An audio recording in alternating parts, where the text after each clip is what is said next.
மகளிர் திட்டம் சார்பில் நடைபெற்ற மகளிர் சுய உதவி குழுக்கள் தின விழாவில் 836 மகளிர் சுய உதவி குழுக்களை சார்ந்த 8395 பயனாளிகளுக்கு 53.26 கோடி ரூபாய் மதிப்பில் வங்கி கடனுதவிகளை மாவட்ட ஆட்சியர் எம்எல்ஏக்கள் வழங்கினர்.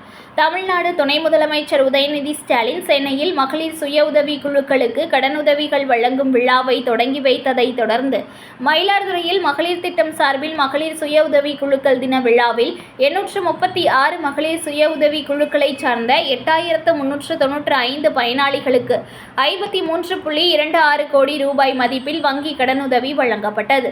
இதனை ஆட்சியர் எச்.எஸ். ஸ்ரீகாந்த், எம்எல்ஏக்கள் ராஜகுமார், நிவேதா முருகன், பன்னீர்செல்வம் ஆகியோர் பயனாளிகளுக்கு வழங்கினர். மேலும் இந்நிகழ்ச்சியில் மகளிர் சுய உதவி குழுவிற்கு சிறப்பாக கடனுதவி வழங்கிய இந்தியன் ஓவர்சீஸ் வங்கி, தொடக்க கூட்டுறவு வங்கி, மத்திய கூட்டுறவு வங்கி, கும்பகோணம் மத்திய கூட்டுறவு வங்கி ஆகிய வங்கிகளுக்கு பாராட்டு சான்றிதழ் வழங்கப்பட்டது. செய்திகளை உடனுக்குடன் தெரிந்து கொள்ள லைக் பண்ணுங்க, ஷேர் பண்ணுங்க, சப்ஸ்கிரைப் பண்ணுங்க, மறக்காம கமெண்ட் பண்ணுங்க.